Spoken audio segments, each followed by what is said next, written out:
Yeah, what a great sound. And that is finally great to have this CD in the hands of our show right here. And we've been talking about the release of Live from the Dakota featuring the Estaire Godinez Band.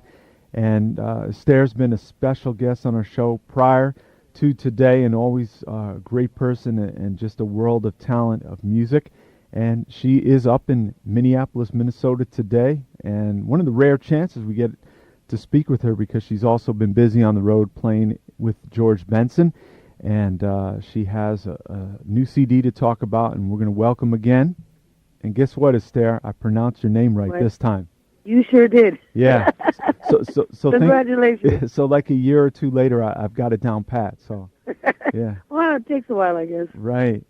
So talk a little bit about having the CD all pressed and people talking about it, and what's been going on lately since you came back off the road with George Benson. Well, it just feels good to have it done. On the road, being on the road with George has been exciting. I've made some great connections being with George, but also for the band. There's a possibility of distribution in Australia, New Zealand, and the South Pacific with a record company, a distributing house in New Caledonia. And a lot of people are interested in the CD. I took some with me and gave them to some of the producers of the concerts, from Russia to Hong Kong to Tahiti.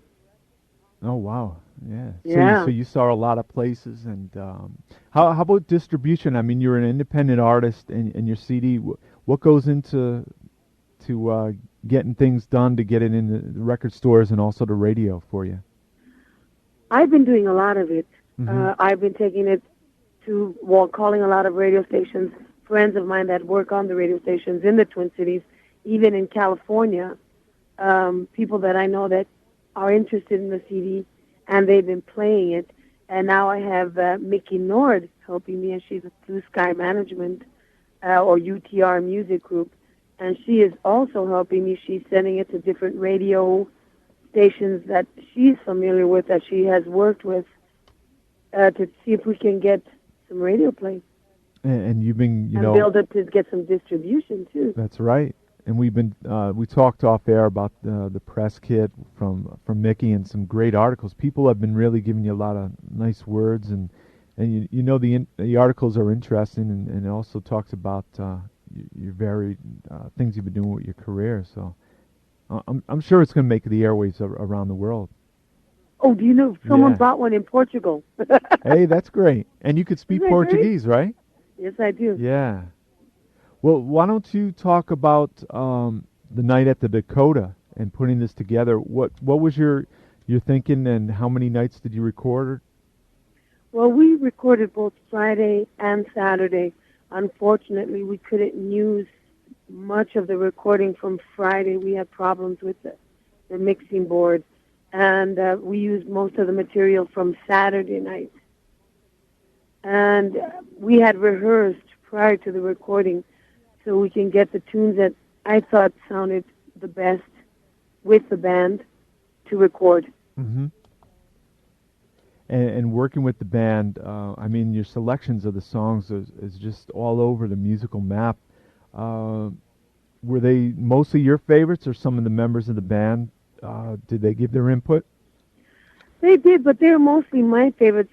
That I think all of us, that it featured everyone, because it's important that each member be featured.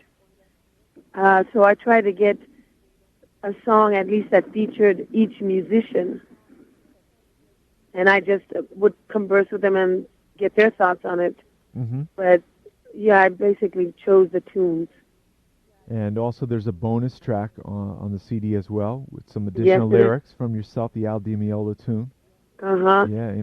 He was my brother-in-law. Oh, okay. And he said it was okay for me to put this on the CD. And I re-recorded it, and we rearranged it, and I wrote lyrics in Portuguese. And he was so impressed by that now he is performing it in a very similar style. Ah, wow. So that's good. Yeah. So you kept this creative fires going there. I sure did. Yeah. Why don't you mention some of the people in the band? I mean, it's an all-star cast of musicians, and then we can discuss how you guys work together. Right. The band is Peter Shimke on piano and keyboards, and he is originally from the Twin Cities, but he's lived in New York. He's lived on the East Coast, on the West Coast, and he's played quite a bit. And now he's residing here in the Twin Cities. And then you have Serge Akou. He's from the Ivory Coast, and he's played on the East Coast, and I think he's been living here for a few years too. 5 years, not that long. And then you have Stokely Williams, who is from the Twin Cities, and he's the lead vocalist of Mint Condition. And he's playing drums with me. Great drummer, and also helping in the background vocals. Then you have Mike Scott, who is a guitar player, and he was with NPG, the New Power Generation with Prince, and that's where I met him when I was playing with Prince.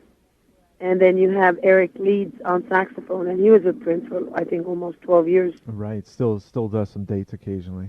Yep. Yes, recently he has been. That's right. And that is the band. On the CD, you have Jay Young playing the bass on a few tracks also.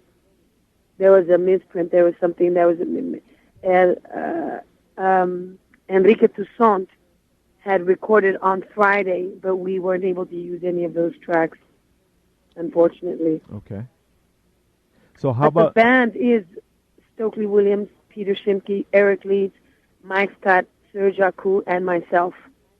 On lead vocals and percussion. And lead vocals and percussion. Now I got to ask you, as a band leader... No, that's not a tough question. As a band leader... And getting the band prepared with this type of music, because a lot of us know different members from different styles of music, and bringing them in there. How do you work your band? Well, I think it's been great, and I've been very lucky in that sense because I wanted to mix different styles of Latin rhythms with a funk, because some of the music that I've been writing, I wanted that concept, and it seems to have gravitated towards that with everyone's input, because I'll choose the songs, but then each member takes it, and we take it and we put our own little flavor into it, and that we've developed our own unique sound, which is great. And I give a lot of freedom as far as what everyone plays. I'll say, well, let's start it with this rhythm, but then if it takes another shape or it goes somewhere else, and it feels good, I'll say, well, let's take it there. Let's keep going. Right. So there's a lot of freedom in the band within the structure of the song. So you must have some musicians who are knocking on the door saying, hey, can I get in on this, the band? Yes. Yeah, that's right. But I try to keep the same members. Right. It's really important because we all enjoy each other's company. We play well together, and we've come to know each other musically, and we play well together. So the Estaire Godinez Band new CD, Live from the Dakota, is available. And let me give you the website, utrmusicgroup.com. And you can go there to order it. And it's been getting really incredible musical reviews around and airplay. And Estaire, we'll talk about her upcoming shows in the Twin Cities and talk about some other stuff, upcoming projects. But let's give the listeners a feeling of what happened out at the Dakota in St. Paul. We'll go with All or Nothing. Okay. And, by the way, how did you choose the Dakota to be in the place to record this? There are only 2 jazz clubs that we've been performing that I really like, and I've always been supportive of them as they are of the musicians and the music scene here.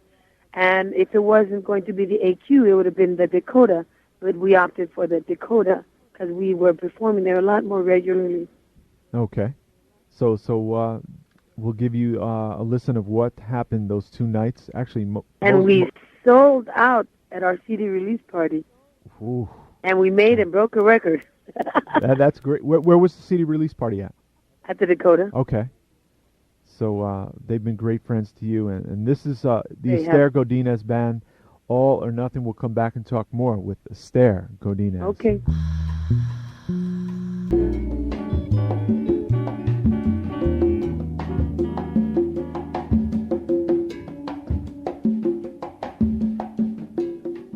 See, this CD is making me really jealous and wanna take the flight up to Minnesota to see a band as talented as Estaire Godinez's band. You know, that was incredible live from the Dakota. So it must be nice and to be able to go out there and play the music of your dreams, right? It sure is. And I'm going to start. I've been working on new material, original material, that I will be writing with some of the band members, and also my brother, David Godinez. He lives in the Bay Area. I will be going out there, and he's going to help me with certain arrangements. He and Stokely Williams. So I'm really looking forward to this. I want to put out another one of just original music. And this CD live from the Dakota from the Estaire Godinez band is available for purchase right now. While you're listening to the interview either live today or the re-airing on the Upper Room with Joe Kelley, you can go to utrmusicgroup.com and just have it in your collection. And who did the artwork on the front and back of the cover? The front is mine. Okay. Hey, that's my logo. Oh, okay. That's real nice. And I made T-shirts. Oh, that's right. And I've individually painted them. Wow. And then the back art piece is beautiful. It's Scott D. Reuter. He's from the Twin Cities. He has some wonderful artwork that he hangs up at the Artist Quarter, and he sells. He's a painter and artist from the Twin Cities. So do you have a big painting of that he did? Yes. Oh, that's great. Gotta have that. And I'm making calendars. I'm making calendars with my artwork. I'm making calendars of the band and cups, all sorts of fun stuff. Yeah, you gotta, as independent artists, you know, that's really cool. And people can they email you for information on your tour dates? Yes, they can. Email at that address. Okay. They'll find out. Okay. So utrmusicgroup.com and you'll be all set for that. Yes. You know, we talked about you're back in Minneapolis, getting back in the swing of things there. I know we spoke after the day you just flew into town, and you jumped right into it because you've had this weekend really successful 2 dates at the Artist Quarter. And yes, we have. It was great. So packed crowds, and John Blackwell from Prince's band sat in on drums. Yeah, and Prince. They were there Friday night. Okay. And he sat in. John sat in, and then Prince sat in, but he was having problems with the guitar, so he was just fiddling for a little while. Then they were there, and then they left. He comes to it whenever I call him, and he'll come. Right. To some of the performances. He likes the band. And you don't mess around. If you see him in the crowd, you'll call him up on stage, right? Oh, heck yeah. Right. Whether he'll come up or not, that's another story, but I think he gets a kick out of how much I always harass him when I can. Right. And I'll call him, hey, Epic, come on, get up here. So when you have musicians sit in, like, for instance, Blackwell sitting in on drums with you, what is the protocol for a musician jumping in, and how does that go? Well, I rarely let people jump in because it's a rehearsed band, and there are tunes that I want to play. If it's someone, in this case, John Blackwell or Prince or someone of that caliber, I'll call a standard. Or, for example, we played Summertime. So we played it with a really funky, jazzy edge. Mm-hmm. And then we double-timed at the end. But usually it has to be someone of importance. Not to say that the people that are from the Twin Cities that are great musicians are not. But I usually I don't let too many people sit in. Okay. Unless it's someone from out of town or someone of that caliber. Mm-hmm.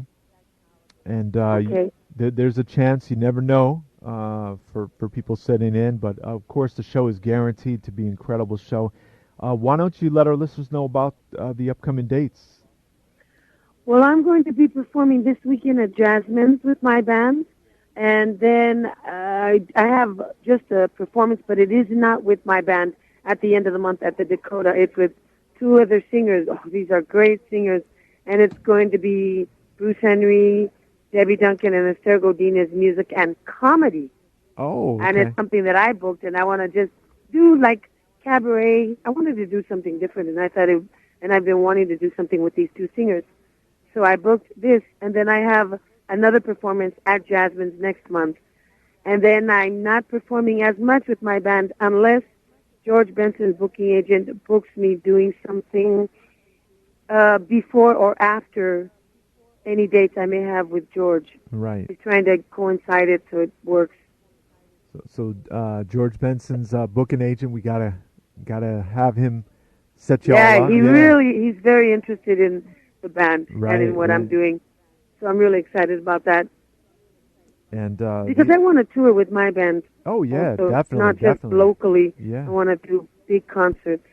The Estaire Godinez band. It's the CD live from the Dakota, and you're really excited. And I know you're a great person, so people thank you. People have to come out and give respect and support you on this project. How about you're one of your rare days off? You're out picking up instruments. What are you picking up? My percussion instruments. Okay. From this weekend. Oh, okay. And I just of course, left them here. And it's Toka, right? It's Toka. I'm Right. endorsed by Toka and Johnny Rad drumsticks. Uh-huh. And I'm looking into some other people that are interested in endorsing me. Siljan for cymbals and a microphone, Soundheiser. Oh, okay. So there's a few things I'm looking into. Yeah, and we hope to see you in concert, whether it's up in Twin Cities or down here in New York and Connecticut. I hope so. I'm trying to get one at the Blue Note and on the East Coast, and then at Yoshi's on the West Coast. So cross your toes. Right. Hey, finally, we talked about the comedic thing you're having, the cabaret thing. I read that Lucille Ball was a big inspiration for you, right? She really was. Uh-huh. She was, because she made so many people laugh, and it's not a bad thing to be able to make fun of yourself, and just to laugh and to bring joy to people. That was one of the main reasons. I said, if I can make a lot of people laugh and be happy the way she has, I think that's a good thing, because sometimes there's a lot of craziness and sadness around. It's Right. good to lift your spirits. And if I can make money, hey. Yeah, that's right. While Yeah, I'm at the doing same it, time, right? Sure. then I'm lucky, So we definitely advise our listeners to hit up the website as they listen to the interview right now, utrmusicgroup.com, and the Estaire. I don't know if we laughed more or played music. I still don't know to this day, because it was just hilarious. We just had so much fun that night. And the people I had them standing up and howling to the moon. Oh. Because it was a full moon, we paid homage to the moon. Oh, okay. So they are howling and having a good time. So I want to see if I could somehow download that or sell that or do something with that. I want to do something with that. Mm-hmm. Because it's really funny. Yeah, work it out as like a one or two track EP or something like that. Yeah. Yeah. Well, have fun. Sell it as a comedy show. No. Right. Yeah, that's right. So I guess the worst part of being a musician is having to lug the gear around and get that. I know from being a DJ. So. Yeah, but I tell you, that keeps things into perspective. That's right. Yeah. Because I don't have to do this with George. Right. So it's nice to do that, and it keeps me strong, so that's okay. Right. And if you get a chance this weekend, Estaire will be performing Jasmine's, right? Yes. Yeah. And so Prince's going to bring his own amp? He better, or his own guitar at least. I'm going to call him and tell him, hey, come on down, but bring your own guitar. That's right. That's right. No, I'm really happy for you, because you've got so much talent and great spirit, and people. Oh, thank you. You know, I could tell there's a buzz. People talking about the record, and people were out at the Artist Quarter over the weekend saying great things. So, hey, you definitely are blessed and continue to have that. Oh, thank you. So we're going to give our listeners some more of the music from the Dakota out in Minnesota, and this was Besame Mucho. That's a tune. It's a Mexican standard. Mm-hmm. Of course, it's totally different. When my mother heard it, she looks at me. She goes, "Mija, that's not Besame Mucho." But how's your mom doing? Last time we talked, it was her birthday. You were going out there. Oh, thank you. She's doing great. Thanks for asking. Right. She just got back from Mexico. Uh-huh. Visiting all of my aunts and my tias, so that was good. I'm going to see her next month. Okay. And we're going to check out right now. This is Besame Mucho. Yes. Flipped upside down, but still keeping the tradition in the roots of it. the Oh, yeah. Estaire Godinez Band. And thanks so much, Estaire. Thank you. Okay. Have a good day.